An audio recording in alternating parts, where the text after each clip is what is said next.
Assalamualaikum warahmatullahi wabarakatuh. Selamat sore pemirsa, kita berjumpa dalam program Bincang Sore bersama saya Tika Subandi. Kali ini pemirsa, dalam Bincang Sore kita akan berbincang terkait dengan Ramadan kali kedua di masa pandemi. Ramadan tahun 2021 ini pemirsa, untuk kedua kalinya kita menunaikannya di tengah situasi pandemi COVID-19, meskipun tahun ini ada yang sedikit berbeda terkait dengan pelaksanaan ibadah salat tarawih. Itu sudah mulai diperbolehkan oleh pemerintah, meskipun tetap harus memperhatikan protokol kesehatan. Terkait dengan menjelang lebaran, meskipun mudik masih dilarang oleh pemerintah. Nah, ini seperti apa kemudian dengan adanya beberapa hal yang mungkin sedikit berbeda dengan Ramadan di tahun lalu. Di studio JTV sudah hadir Bapak Dr. M. Athoillah Isfandiari, MKes Epidemiolog UNER. Kemudian sudah bergabung bersama kami di Zoom pemirsa Bapak Kiai Haji Syafruddin Syarif, Khatib Syuriah PWNU Jawa Timur, dan Bapak Arif Afandi, Ketua Dewan Masjid Indonesia DMI Surabaya. Assalamualaikum Pak Kiai, Pak Arif, dan juga Dr. Ato. Iya, selamat sore. Terima kasih sudah bersedia bergabung bersama kami dalam program Bincang Sore kali ini. Baik pemirsa, sebelum kita memulai untuk dialog kali ini, kita akan ikuti terlebih dahulu tayangan berikut.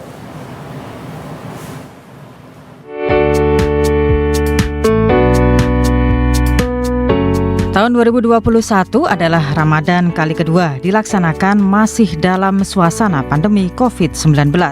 Pelaksanaan ibadah yang dilakukan umat muslim di masjid juga harus tetap menjalankan protokol kesehatan. Seperti pelaksanaan sholat ibadah tarawih pertama kemarin di Masjid Al-Akbar, Surabaya. Gubernur Jawa Timur Khofifah Indar Parawansa kemarin juga melaksanakan sholat tarawih di Masjid Al-Akbar, Surabaya. Sementara untuk kuota jamaah dibatasi hanya 25% saja atau maksimal adalah 5.000 jamaah.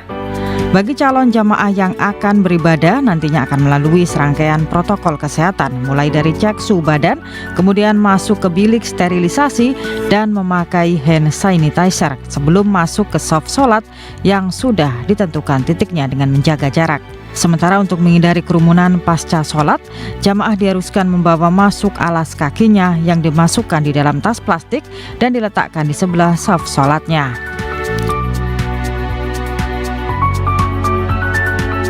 Selain itu, di bulan Ramadan ini juga tak menyurutkan langkah pemerintah untuk melakukan vaksinasi COVID-19 di Surabaya yang terus dimasifkan. Kali ini giliran pengurus pondok pesantren di daerah Kedinding Lor. Di pondok pesantren ini ada sekitar 300 orang pengurus ponpes yang divaksinasi. Tidak hanya ponpes, namun pengurus ponpes lainnya di Surabaya juga divaksinasi. Menurut Eri Cahyadi, Wali Kota Surabaya, pihaknya meminta ponpes tetap menerapkan protokol kesehatan secara ketat. Sementara itu, Muhammad Ayin El Yakin El Isaki, pengurus Ponpes Al-Fitrah Surabaya, mengatakan bahwa pengurus ponpes antusias untuk divaksin meski dilakukan di bulan puasa. Untuk protokol kesehatan, ia menjelaskan tidak membuka sholat tarawih untuk jamaah di luar pondok. Berdasarkan data Dinas Kesehatan Surabaya, kemarin total tokoh agama yang telah tervaksin COVID-19 mencapai 6.641 orang, yang meliputi kiai, ustadz, pengurus ponpes, takmir hingga marbot. Jumlah tersebut masih akan bertambah karena vaksinasi masih terus berlangsung.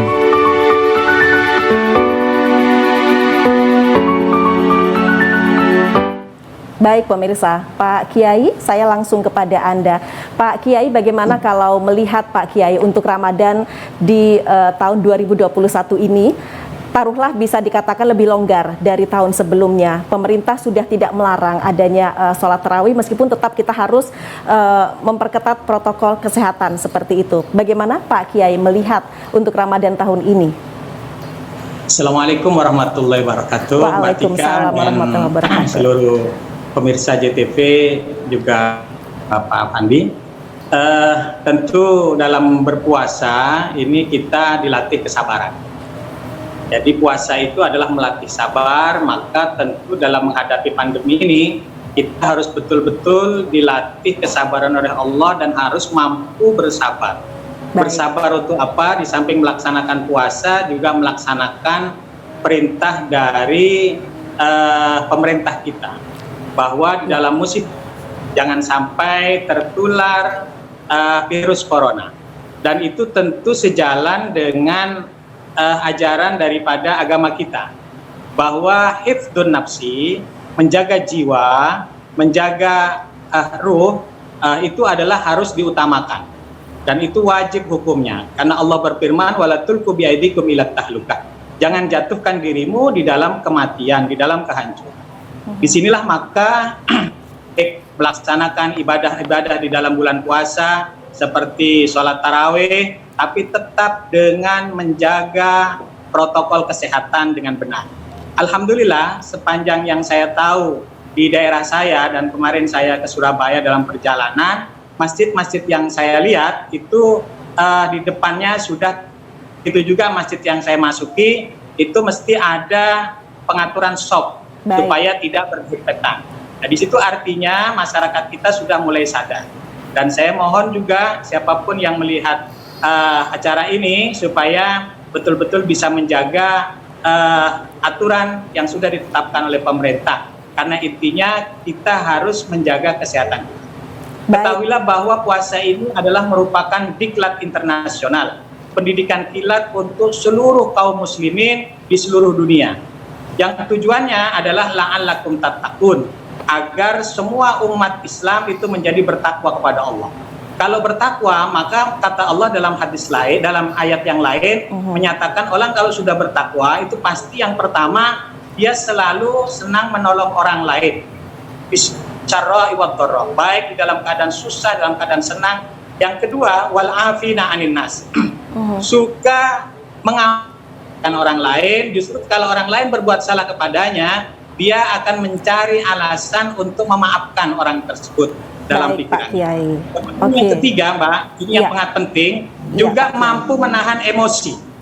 Jadi menahan emosi ketika dia berpuasa, maka ini kalau berhasil, ke depannya tentu akan naik yang namanya kecerdasan spiritual dan kecerdasan sosial. Begitu Mbak, dalam musim pandemi kita tetap berpuasa dan kesabaran kita makin ditingkatkan. Baik Pak Kiai, artinya di tengah juga ini ujian bagi kita semua, tetapi bagaimana kita bisa tetap menjalankan segala sesuatunya itu secara seimbang begitu ya, dengan tetap kita memperhatikan juga anjuran-anjuran dari pemerintah, begitu Pak Kiai ya. Baik, Pak Arif Afandi, Ketua Dewan Masjid Indonesia Surabaya, bagaimana Bapak melihat dengan adanya Ramadan di tahun 2021 ini sudah tidak ada lagi larangan untuk melaksanakan sholat tarawih, meskipun memang harus menerapkan secara ketat protokol kesehatan, Pak Arif Afandi. Terima kasih Mbak Tika, Yai, Syarifdin, Syarif. Alhamdulillah, jadi ini adalah tahun kedua kita berpuasa di bulan pandemi, di era pandemi ini, dan tentu saja tahun ini kondisinya mungkin bisa disebut lebih baik dibanding tahun sebelumnya, karena ada vaksinasi, kemudian masyarakat sudah makin memahami tentang pentingnya protokol kesehatan agar penularan COVID-19 ini bisa dikendalikan. Nah, karena itu beberapa masjid di Surabaya dan sejumlah masjid di Surabaya itu pada dasarnya sudah siap untuk melakukan kegiatan-kegiatan bulan puasa di masjid, tetap dengan protokol kesehatan yang ketat. Alhamdulillah 2 hari lalu atau 3 hari lalu kami juga sedang menggelar pertemuan untuk pengukuhan atau pelantikan 31 pengurus cabang Dewan Masjid Indonesia Kota Surabaya, yang juga dihadiri oleh Pak Wali Kota. Nah, dalam pertemuan itu kita sempat juga sampaikan kepada para pengurus cabang ini untuk mensosialisasikan terus-menerus kepada seluruh takmir masjid agar protokol kesehatan ini tetap dijalankan dengan baik. Baik, Pak Arif Afandi, kita jeda sejenak, usai jeda berikut Bincang Sore pemirsa akan kembali hadir ke hadapan Anda. Masih dengan Bapak Arif Afandi yang akan melanjutkan penjelasannya sesaat lagi pemirsa.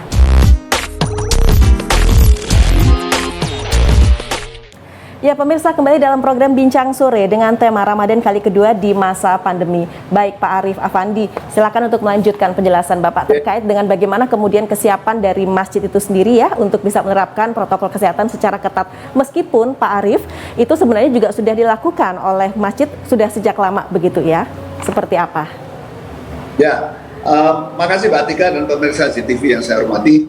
Jadi kuncinya adalah tetap melaksanakan protokol kesehatan. Ya. Protokol kesehatan itu apa sih? Jadi untuk pencegahan COVID-19 ini satu, jangan timbul kerumunan, jangan berdesakan, karena itu jarak physical distancing. Kemudian kedua, selalu bersih, jadi selalu mencuci tangan pakai sabun. Karena itu masjid-masjid semuanya, hampir semuanya sudah menyediakan tempat cuci. Sebelum ada COVID pun sebetulnya di masjid selalu diawali orang masuk masjid pasti wudu dulu, cuci tangan dan sebagainya, sehingga kemudian lebih bersih. Nah yang ketiga, barangkali untuk tetap dijaga, barangkali sampai sekarang tidak perlu pakai karpet dulu lah, karpetnya digulung, dan kemudian masing-masing jamaah membawa sajadah masing-masing dari rumah kalau melakukan sholat jamaah untuk tarawih maupun itikaf maupun sholat jamaah waktu.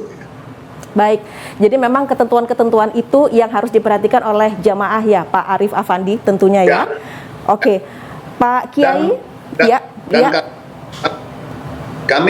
Kami telah meneruskan surat edaran baik itu dari Menteri Agama maupun dari BPDNI Pusat kepada seluruh takmir masjid di Surabaya. Baik Pak Arif Afandi, sebelum ke Pak Kiai saya memastikan dulu ini kepada Dr. Ato yang ada di studio. Dokter, ini seperti apa kalau kita melihat dengan sudah diperbolehkannya sholat tarawih meskipun memang harus ada hal-hal yang menjadi perhatian para jemaah, yaitu terkait dengan penerapan protokol kesehatan yang sangat ketat, Dr. Ato. Ya, baik Mbak Tika, terima kasih para pemirsa JTV sekalian. Jadi memang Ramadan tahun ini apakah memang lebih baik dari Ramadan sebelumnya? Ya, jawabannya sebenarnya iya dan tidak. Oke, ya. Iyanya dalam hal apa, tidaknya dalam hal apa, Dokter Ato? Saya jawab tidaknya dulu ya. Baik. Tidaknya dulu adalah kalau tahun yang lalu ya kita menjalani Ramadan dalam situasi di mana angka kasus itu perharinya antara 400 sampai 500 penambahan jumlah kasus. Penambahan jumlah kasus. Ya, kasus baru ya. Ya. Nah, tahun ini sebenarnya kita menjalani Ramadan dalam situasi di mana penambahan kasus itu 4.000 sampai 5.000. Oh. Jadi artinya 10 kali lipat sebenarnya. Baik. Untuk penambahan jumlah kasus. Iya. Ya. Memang ini tidak merata. Jadi ada di beberapa daerah yang masih sangat tinggi, sementara di daerah yang lain sudah turun. Salah satunya di Jawa Timur. Ya, di Jawa Timur ini kasus relatif turun, tapi kalau dilihat dari angka kunjungan ke rumah sakit, ya, jumlah real di komunitas saya kira sulit untuk proyeksikan, mengingat memang upaya 3T saat ini sedikit menurun. Ya, karena saya kira memang konsentrasi teman-teman nakes lebih fokus saat ini dengan vaksinasi. Baik. Itu dari aspek yang lebih buruknya sebenarnya. Tapi dari aspek lebih baiknya, ya pertama adalah kepatuhan ya masyarakat. Saya kira saat ini jauh dibanding dengan Ramadan tahun yang lalu. Baik. Ya, itu waktu itu kita kan masyarakat kita itu antara percaya dan tidak, begitu ya. Kalau saat ini? Kalau saat ini saya kira ya jauh meningkat ya, rasa kesadaran dan kepatuhan pada protokol kesehatan itu jauh lebih meningkat. Sudah signifikan peningkatannya? Saya kira kalau kita lihat rata-rata dari pelaksanaan 3M ya kira-kira 70% berdasarkan survei terbaru. Baik. Ya, dan juga tadi itu kalau kita lihat per daerah, Jawa Timur itu relatif lebih bagus. Memang terjadi penurunan kasus. Ya, dibanding kalau misalnya di Jakarta ini masih tinggi, gitu ya.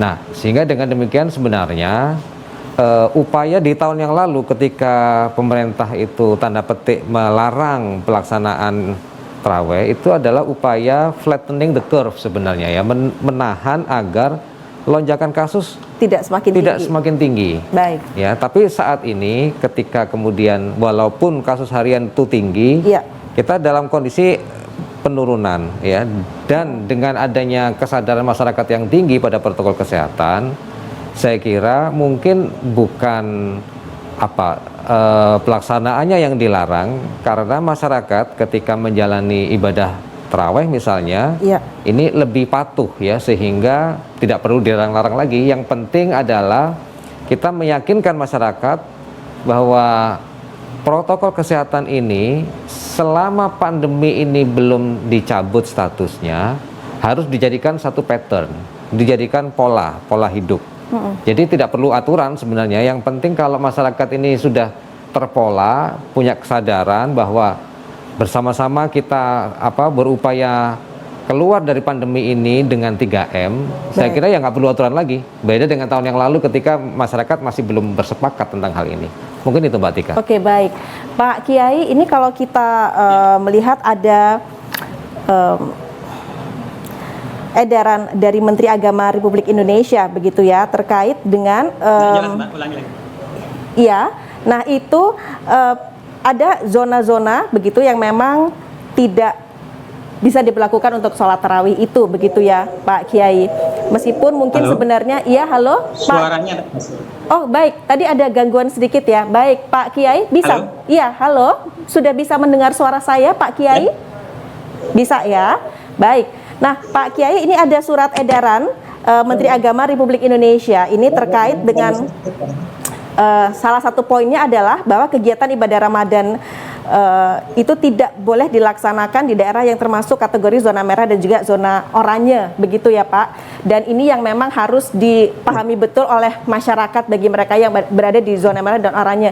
Nah, ini seperti apa Pak Kiai? Artinya memberikan edukasi juga kita, pemahaman juga begitu kepada masyarakat, Pak.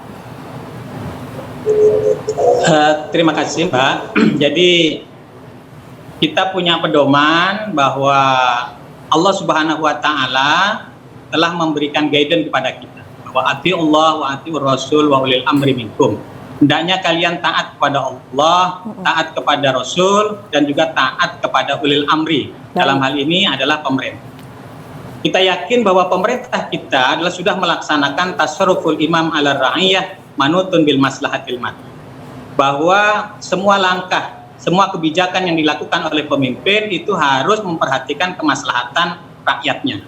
Dan saya yakin aturan untuk tidak melaksanakan sholat tarawih di zona merah ini, ini adalah merupakan satu kemaslahatan bagi rakyat Indonesia itu sendiri. Yang saya katakan tadi, bahwa kepentingan hifdun nafas, menjaga jiwa, itu adalah lebih penting. Kita tahu bahwa hari ini sudah jutaan orang meninggal dunia karena virus corona di seluruh dunia. Oleh karena itu ini tidak main-main, tidak main-main. Jadi artinya pemerintah ingin rakyatnya selamat, maka silakan sholat di rumah masing-masing ketika itu ada di zona merah. Tetapi kalau sudah zonanya hijau, saya mohon juga oleh pemerintah jangan dilarang, supaya apa? Supaya kesempatan umat Islam di dalam menghidupkan dan meramaikan bulan Ramadan ini bisa tercipta di Jawa Timur. Dan saya yakin sekali lagi tadi Dewan Masjid Indonesia, rekan saya Pak Arif, itu sudah menginformasikan bahwa takmir itu sudah dikumpulkan sedemikian rupa supaya mereka sadar bahwa pentingnya menjaga protokol kesehatan itu. Sehingga semua masjid melakukan 3M yang disebutkan tadi. Insya Allah dengan kerjasama yang baik ini, Indonesia selamat dan Indonesia akan cepat keluar dari corona ini. Amin. Baik Pak Kiai. Pemirsa, sesaat lagi program Bincang Sore masih akan kembali hadir ke hadapan Anda. Tetaplah bersama kami.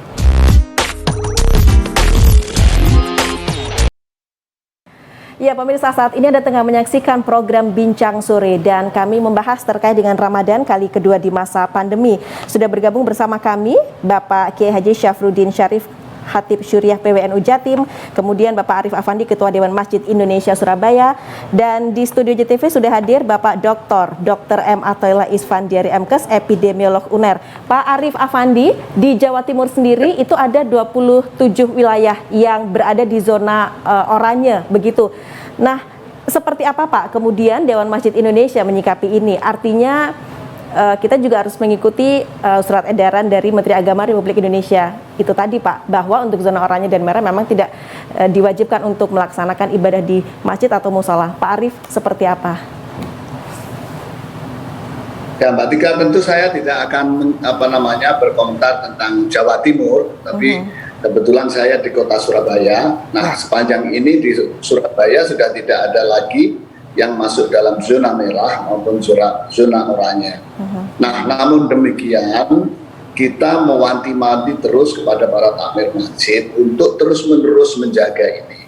Nah, tentu ya apapun kadang-kadang meskipun kita sudah merasa bahwa ini ada kenormalan baru dalam ketidaknormalan. Dalam ketidaknormalan itu dalam artian pandemi berjalan, kemudian kemungkinan penularan COVID-19 juga masih berjalan, bahkan dalam hal angka menurut Dokter Athaillah tadi masih lebih tinggi sekarang dibanding puasa. Namun itu tadi yang menjaga, yang membuat kita bahagia, membuat kita senang adalah kesadaran masyarakat untuk menjalankan protokol kesehatan, terutama 3M itu agak tinggi, sekarang udah relatif tinggi. Jadi merasa sekarang jamaah tanpa pakai masker udah merasa malu, merasa sungkan dan sebagainya. Itu yang terus-menerus akan kita lakukan untuk diingatkan kepada semua pihak, baik itu takmir masjid sebagai penyelenggara kegiatan di masjid maupun kepada jamaah-jamaahnya. Baik, Dokter Ato, kalau kita melihat persebaran ada zona merah, oranye dan juga hijau, ini bagaimana Dokter Ato melihat persebaran COVID-19 di Jawa Timur? Ya, jadi memang kalau kita lihat zona, penilaian zona itu kan ada beberapa patokan kriteria ya. Salah satunya adalah peningkatan kasus yang mungkin kalau sekarang tidak terlalu update ya, mengingat bahwa tadi yang saya bilang 3T itu agak mulai berkurang ke intensitasnya karena konsentrasi terbagi dengan vaksinasi. Tapi ada satu angka lagi yang bisa dijadikan patokan zonasi, itu adalah angka kematian akibat COVID. Jadi artinya yang terdiagnosis COVID atau related to COVID kemudian meninggal dunia. Ini ketika itu kemudian masih tinggi, nah itu juga menjadi salah satu pertimbangan apakah daerah tersebut termasuk zona merah, oranye, dan seterusnya. Memang kebetulan kalau di Surabaya ini jumlah kasus yang di rumah sakit tidak terlalu tinggi, mungkin sudah berkurang sekitar 70% ya dibanding akhir tahun yang lalu. Ya, tetapi dari jumlah yang dirawat di rumah sakit itu, tingkat kematiannya sekitar 10%. Jadi masih tinggi. Artinya apa? Artinya yang datang itu berarti sudah dalam kondisi yang severe ya, yang berat. Nah, kita juga nggak tahu yang kemudian tanpa gejala itu berapa banyak di masyarakat ini. Sehingga memang sebenarnya sudah tepat ya surat edaran pemerintah itu bahwa di daerah oranye itu memang tidak dianjurkan untuk sebenarnya apapun lah ya. Jadi kegiatan yang melibatkan kerumunan itu sebaiknya dihindari agar tadi ini menghindari penularan dari orang-orang yang tidak terdeteksi. Terutama di kelompok masyarakat yang produktif, mengingat kalau usia produktif ini kadang-kadang ya gejalanya sebenarnya kalau saya lihat tidak ada ya, COVID yang tanpa gejala itu nggak ada. Ya, pasti ada gejala meskipun ringan, misalnya meriang dan sebagainya. Cuman pada orang-orang kelompok masyarakat tertentu, misalnya kelompok usia produktif, ini kadang-kadang nggak dirasakan, ya tidak terasa dan tidak dirasakan. Baik, atau mungkin terasa ringan, tetapi mereka tidak merasakan itu, begitu ya, sehingga, Dokter. Nah, ini kelompok inilah yang kemudian ketika terjadi kerumunan, ini berpotensi untuk menularkan, terutama pada kalau dalam konteks sholat tarawih misalnya, itu adalah jamaah yang lebih lanjut usia. Dan saya kira memang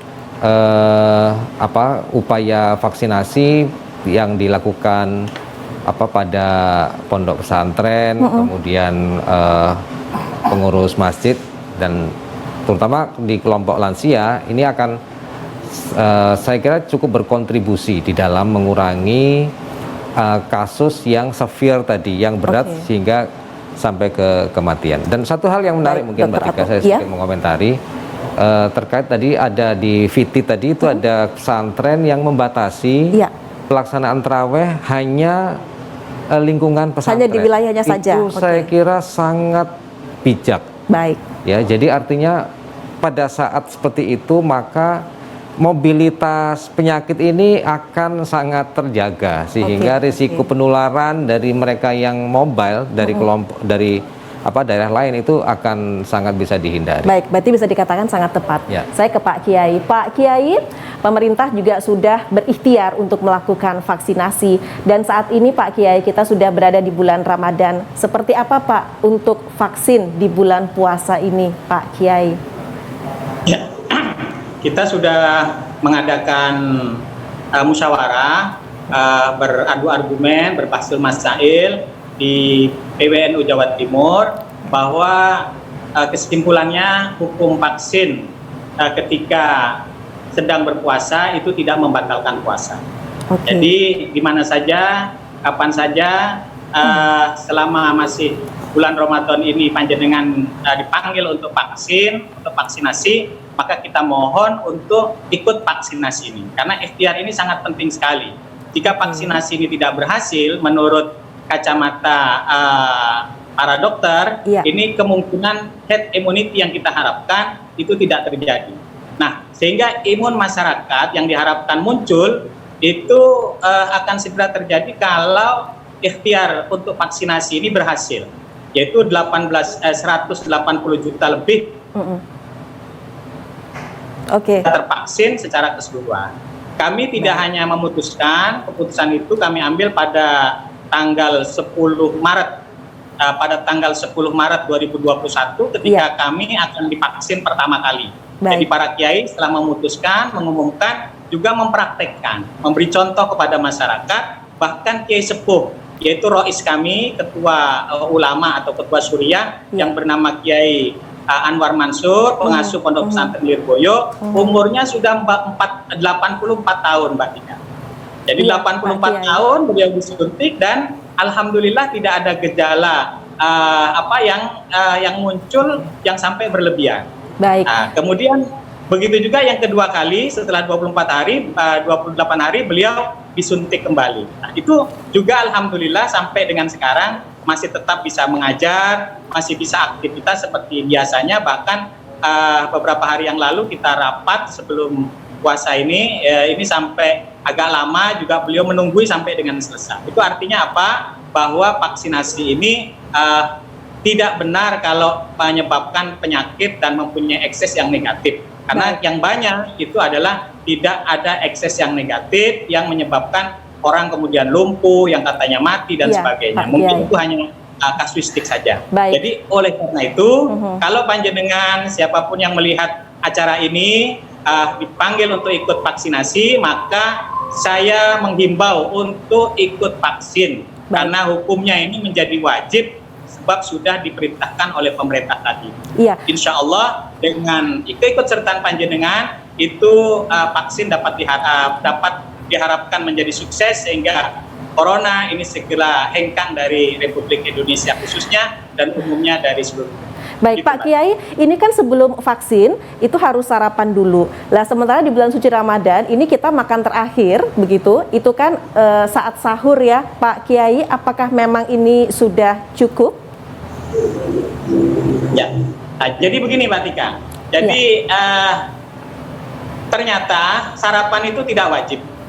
Jadi hanya anjuran saja. Baik. Hanya anjuran saja. Dan saya tadi melihat di televisi bahwa ketika seseorang puasa, diniati puasa ya, jadi bukan lapar biasa, itu mengalami proses yang sangat baik untuk tubuhnya. Sehingga karena mengalami proses yang sangat baik dalam tubuhnya ketika terjadi vaksin, justru menurut saya antibodinya akan cepat tercipta dengan bagus sehingga kemudian ini berhasil. Nah, tentu memang jam ini harus diterapkan. Jadi jangan terlalu sore untuk mengadakan vaksinasinya. Nah, jadi jangan lemah-lemahnya. Ya terakhir misalnya jam 12 lah, jam 12 siang itu.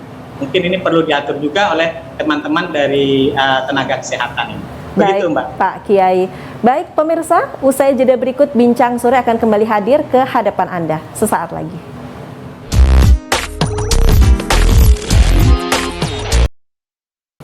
Terima kasih pemirsa, Anda masih setia bersama kami Bincang Sore. Kali ini temanya Ramadan kali kedua di masa pandemi. Dokter Ato, seperti apa terkait dengan vaksin di bulan puasa ini? Hal-hal apa yang memang harus diperhatikan oleh masyarakat mereka yang akan melaksanakan vaksinasi? Ya, terima kasih. Tadi menarik ya pertanyaan Mbak Tika terkait sarapan ya. Iya. Jadi saya kira memang betul apa yang disampaikan oleh Yai Syafruddin bahwa memang sarapan ini bukan satu kewajiban atau prasyarat untuk vaksin. Baik. Karena sebenarnya yang dibutuhkan untuk agar seseorang itu siap divaksin itu adalah bugar. Ya, nah bugar ini tidak selalu terkait dengan sarapan atau minum dulu. Jadi dalam konteks puasa ini saya kira yang lebih penting sebenarnya adalah istirahat sehari atau semalam sebelum vaksin. Baik. Jangan tidur terlalu malam karena kan bangun sahur. Iya. Ya, nah itu akan menyebabkan pengaruh pada kebugaran. Karena sebenarnya nanti efeknya lebih ke 30 menit atau sampai 1 jam pasca Setelah vaksin. vaksinasi. Ya, jadi itu bukan terkait dengan KIPI jangka panjang sebenarnya, tetapi ketika seseorang itu tidak bugar, nah ini ada beberapa hal yang akan harus diantisipasi, misalnya pingsan, ya. Nah, kalau pingsan nanti biasanya malah membatalkan puasa karena bukan pingsannya yang membatalkan puasa, karena orang berebut untuk ngasih minum biasanya ya kalau di Indonesia ya. Iya, iya. Nah, jadi kalau pingsannya sih mungkin tidak. Tapi artinya memang sarapan ini bukan jadi satu prasyarat begitu, sehingga it's okay bagi mereka yang berpuasa. Saya kira tidak ada halangan. Yang penting satu, malam hari istirahat cukup, jangan terlalu malam tidurnya. Itu jangan diabaikan ya. Artinya jangan hanya melulu kepada asupan nutrisi, tetapi bagaimana kemudian kita bisa mengatur pola istirahat kita. Itu juga tidak kalah penting ya dokter ya. Penting ya. Ya tentunya dengan sahur yang cukup ya. Tetapi saya kira istirahat ini menjadi kunci. Oke. Nah, pemirsa, pada Ramadan kali ini selain pemerintah sudah melonggarkan aturan terkait dengan sholat tarawih, yang tidak kalah kemudian menjadi perhatian masyarakat adalah kembali untuk tidak diizinkannya mudik begitu ya selama lebih kurang 12 hari. Begitu Pak Kiai, Pak Arif Affandi dan juga Dr. Ato. Saya mau bertanya kepada Pak Kiai. Pak Kiai, bagaimana sebenarnya Bapak melihat dengan adanya aturan pemerintah yang jelas-jelas sudah melarang masyarakat untuk mudik selama lebih kurang 12 hari itu, Pak? Terima kasih. Saya sudah berdebat cukup panjang di salah satu stasiun televisi dengan Bapak Sony sebagai Kepala Gugus Pusat. Beliau menyatakan bahwa pelarangan pemerintah itu melalui kajian yang sangat dalam, kajian yang sangat panjang. Oleh karena itu, saya yakin sekali lagi bahwa pemerintah tentu sudah memikirkan dampak yang timbul kalau mudik ini tidak dilarang.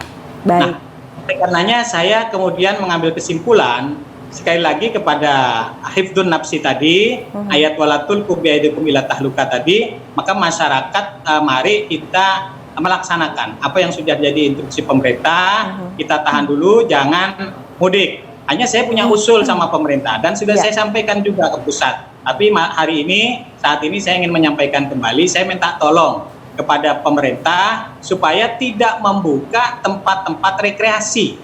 Sehingga orang kemudian melihat pemerintah menjadi adil. Baik. Kita tidak boleh mudik, tapi tempat rekreasi yang merupakan tempat menyedot mobilisasi massa ke tempat tersebut, dan itu dari berbagai daerah juga. Sehingga pertemuan tidak terjadi seperti sholat tarawih hanya lingkup daerahnya saja, tetapi dari semua daerah akan datang, bahkan dari luar negeri. Kalau Bali dan Jakarta atau sekitarnya, tempat-tempat yang biasa didatangi, akan terjadi pertemuan antara orang dengan orang lain, jadi kerumunan dan sebagainya. Oleh karenanya, maka yang bijak menurut saya kalau mudik dilarang, maka tempat rekreasi juga jangan dibuka. Jadi sangat penting sekali karena tadi itu menjaga bagaimana supaya tidak terpapar corona. Baik. Nah, pemikiran saya ini sudah saya sampaikan ke pusat juga melalui dialog di televisi. Kebijakan itu dapat didengarkan atau tidak sehingga berupa kebijakannya, sehingga saya berharap sekali lagi masyarakat Indonesia mari kita tahan keinginan mudik kita dan kita bisa melakukan silaturahim yang memang hukumnya ada yang sunnah, ada yang bisa juga menjadi wajib, dan tentu kalau memang itu wajib karena misalnya orang tua akan meninggal atau hal-hal yang lain, ini pemerintah juga bisa memperbolehkan mereka yang silaturahim karena sudah kepepet dalam situasi yang sangat darurat itu, tentu dengan bukti-bukti yang dapat ditunjukkan. Dan alhamdulillah dari kepolisian, saya lihat juga dari JTV dan informasi lain dari televisi lain, itu menyatakan bahwa polisi akan menjaga perbatasan, khusus Polda akan menjaga di berbagai titik, baik di timur, di barat, bahkan di jalan tol, sehingga nanti yang tidak memenuhi persyaratan akan diputar balik. Nah, ini sangat-sangat positif sekali, sehingga instruksi ini untuk larangan mudik ini bisa berhasil, supaya teman-teman dan juga masyarakat Indonesia yang mungkin ingin coba-coba itu tidak jadi. Begitu, Mbak. Jadi sekali lagi saya mohon supaya masyarakat Indonesia ini menyadarilah bahwa kepentingannya itu bukan untuk mengganggu masyarakat silaturahim, tetapi untuk menjaga masyarakat supaya tidak tertular COVID-19 karena setiap habis perayaan panjang itu biasanya informasi yang saya terima ada lonjakan untuk kasus COVID-19. Corona ini meningkat, seperti itu, Mbak. Iya, Pak Kiai, tetapi ini kan juga rawan disiasati oleh masyarakat, Pak. Artinya sebelum tanggal yang ditetapkan dan sesudah tanggal yang ditetapkan, mungkin masyarakat bisa memulai awal begitu, Pak, untuk mudik. Lah, itu hal-hal apa sih sebenarnya yang harus dipahami oleh masyarakat terkait ada celah-celah yang masih bisa dilakukan oleh masyarakat mengakali dengan ketentuan mudik ini, Pak? Tentunya tadi itu saya katakan kalau pemerintah menginformasikan dengan bijak bahwa mulai saat sekarang tidak boleh juga tempat rekreasi ditutup, dibuka harus ditutup, maka tentu masyarakat akan menyadari bahwa kesungguhan kerumunan itu pasti akan menciptakan penyakit-penyakit baru. Pertemuan mobilisasi manusia ini akan menyebabkan adanya tertularnya penyakit corona ini. Sehingga masyarakat kemudian menjadi sadar. Tadi saya gembira sekali teman saya Dr. Ato dari UNER itu menyatakan bahwa kesadaran masyarakat menurut analisa beliau, hasil penelitian beliau, ini sudah meningkat pada tahun ini dibandingkan puasa yang tahun lalu. Jadi insya Allah dengan kebijakan pemerintah masyarakat menjadi sadar.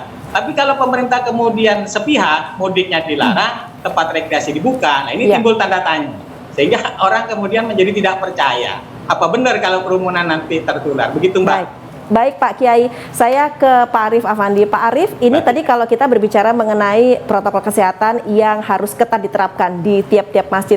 Bagaimana Pak Arief kalau ada masjid yang kemudian tidak terlalu ketat untuk menerapkan protokol kesehatan, adakah sanksi yang akan diberikan oleh Dewan Masjid Indonesia? Ya tentu Dewan Masjid tidak punya. Dewan Masjid itu kan bukan pemerintah. Dewan Masjid itu bukan regulator. Dewan Masjid itu satu organisasi nirlaba yang memayungi masjid-masjid. Dan itu pun lebih fokus kepada dukungan terhadap sarana prasarana. Mengenai konten masjidnya, ibadahnya, itu pembinaannya ada di Pak Yai, di NU, di Muhammadiyah, di LGI, Al-Irsyad. Nah kita lebih kepada bagaimana membantu masjid menjadi lebih baik dan kemudian manajemennya juga baik. Nah itu saja, karena itu DMI tidak akan mungkin melakukan yang bisa dilakukan oleh DMI, tidak akan melakukan semacam sanksi dan sebagainya, tapi lebih kepada pembinaan kepada takmir-takmir itu untuk terus-menerus menerapkan protokol kesehatan. Karena kalau kemudian salah satu terkena saja, misalnya di dalam jamaah masjid, tentu potensi untuk menularkan kepada yang lain juga akan. Baik, artinya yang kemudian bisa dilakukan oleh Dewan Masjid Indonesia adalah saat ini terus secara berkelanjutan untuk memberikan himbauan, memberikan pembinaan begitu ya Pak Arief Afandi, agar kemudian masjid-masjid itu benar-benar bisa secara serius dan terus-menerus berkelanjutan menerapkan protokol kesehatan selama di masa pandemi COVID-19 ini. Begitu ya Pak Arief Afandi? Betul. Oke, ya pemirsa, masih ada satu segmen terakhir dalam program Bincang Sore kali ini. Kami akan kembali sesaat lagi.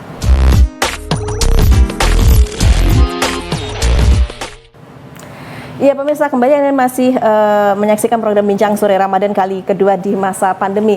Dr. Ato, sebenarnya seperti apa dengan adanya vaksin seperti ini? Mungkin masyarakat sudah mengatakan bahwa oke, sudah mulai bisa dilonggarkan beberapa kegiatan, salah satunya sholat tarawih. Tetapi apa sebenarnya yang harus diperhatikan oleh masyarakat terkait dengan adanya vaksinasi ini, bahwa bukan berarti kan dengan adanya vaksin kemudian semua bisa kemudian longgar atau kendur begitu kan aturannya? Ya, jadi bagaimana? mungkin saya ingin memberikan analogi ya. Iya. Jadi karena penularan virus ini adalah melalui hidung dan mulut, itu artinya bahwa vaksinasi itu tidak membuat hidung kita tertutup atau mulut kita tertutup.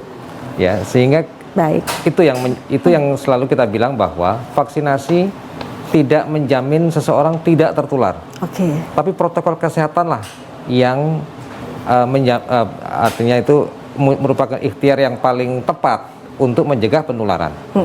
Ya, vaksinasi itu hanya menjaga ketika kemudian infeksi itu terjadi, kita punya antibodi yang cukup sehingga virus yang masuk yang menginfeksi tadi tidak sampai membuat penyakit. Artinya seandainya sampai terjadi penyakit pun gejalanya ringan, tidak sampai berat. Jadi kalau saya analogikan, tubuh kita ini seperti rumah, ya, kita memasang 3 gembok. Gembok pertama itu 3M. Gembok kedua adalah 2M, mencegah kerumunan dan menghindari mobilisasi seperti yang mudik dan lain sebagainya. Yang ketiga, gembok yang terakhir itu baru vaksinasi. Jadi kalau gembok pertama, kedua itu hanya dicantolkan saja, maka pencuri yang namanya COVID ini untuk memasuki tubuh kita ya tinggal membuka gembok yang terakhir itu aja. Tapi dengan 3 gembok ini saya kira itulah yang akan menyebabkan pertahanan tubuh kita menjadi cukup bagus untuk betul-betul terjaga dari infeksi COVID ini. Baik. Pak Arief Afandi, Ketua Dewan Masjid Indonesia Surabaya. Pak, apa yang bisa Bapak sampaikan terkait dengan Ramadan kali ini, termasuk juga bagaimana kemudian pembinaan terhadap masjid-masjid terus dilakukan agar kemudian tidak timbul klaster baru begitu ya Pak ya, dengan adanya sudah diperbolehkannya sholat tarawih. Seperti apa Pak Arief Afandi? Silahkan. Ya, saya kira marilah kita masuki bulan Ramadan ini dengan satu tadi seperti diungkapkan oleh Yai, dengan penuh kesabaran, dan kemudian karena ini masih masa pandemi, kita harus kemudian komitmen disiplin terhadap protokol kesehatan dengan 3M. Dan kemudian kalau misalnya kita sakit, misalnya jamaah sakit, ya sudahlah, tidak perlu ke masjid, cukup beribadah di rumah, gitu kan. Nah, tentu kepada takmir-takmir masjid terus-menerus menyiapkan sarana prasarana yang higienis, yang sehat. Misalnya tentu misalnya penyemprotan disinfektan harus tetap dilakukan setiap saat, tidak perlu menggunakan karpet, dan kemudian masing-masing jamaah bisa membawa sajadahnya masing-masing sehingga tidak ada kontak droplet pada yang ada di masjid itu. Baik Pak Arief Afandi, terima kasih. Pak Kiai, silahkan Pak Kiai untuk menyampaikan juga himbauan kepada masyarakat dengan Ramadan tahun ini yang bisa dikatakan sudah jauh lebih longgar ya. Kita sudah bisa sholat tarawih meskipun untuk mudik masih belum bisa, tetapi paling tidak apa yang harus diperhatikan oleh masyarakat begitu agar tetap bisa menjaga kesehatan di Ramadan kali ini Pak Kiai. Ya, terima kasih Mbak. Ada sebuah petunjuk dari Nabi Muhammad SAW. Beliau memang dauhnya sangat singkat, dan jangan membahayakan kepada orang lain. Saya pikir saat ini adalah saatnya tepat. Jadi kalau tadi dokter atau memberikan satu contoh bahwa hal ini adalah merupakan seperti kita punya rumah, maka harus ada gembok sampai 3, dan vaksinasi ini adalah merupakan pertahanan terakhir untuk antibodi daripada setiap manusia. Maka artinya ketika kita berkerumun, kemudian tidak pakai masker, lalu tidak melaksanakan social distancing, maka ini sebenarnya tidak hanya kita tidak cinta kepada diri kita sendiri, juga sedang menyakiti kepada orang lain. Nah, oleh karenanya, maka kami mengharap kepada seluruh masyarakat, mari kita patuhi apa yang sudah jadi instruksi pemerintah, yang pertama. Yang kedua, mari dimanapun kita berada, tetap selalu melaksanakan protokol kesehatan. Saya melihat bahwa 2 hal ini sebenarnya tidak mengganggu aktivitas puasa kita, justru kalau kita lakukan ini semakin khusyuk. Dan bagi yang sakit tidak perlu memaksakan diri untuk pergi ke masjid, untuk bersolat berjamaah, karena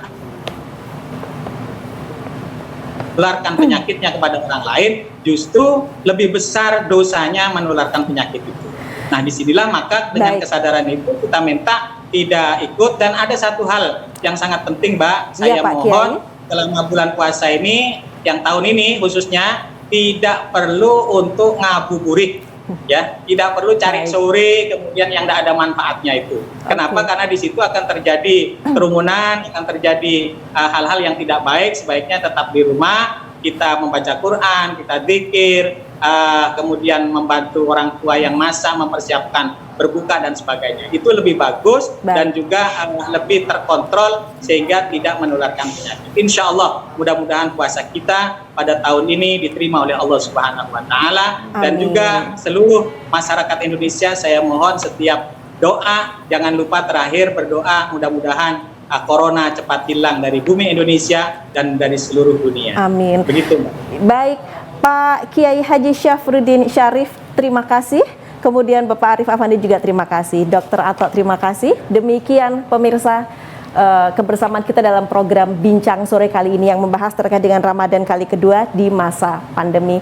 Terima kasih atas perhatian Anda pemirsa. Sampai jumpa. Saya Tika Subandi. Terima kasih. Wassalamualaikum warahmatullahi wabarakatuh.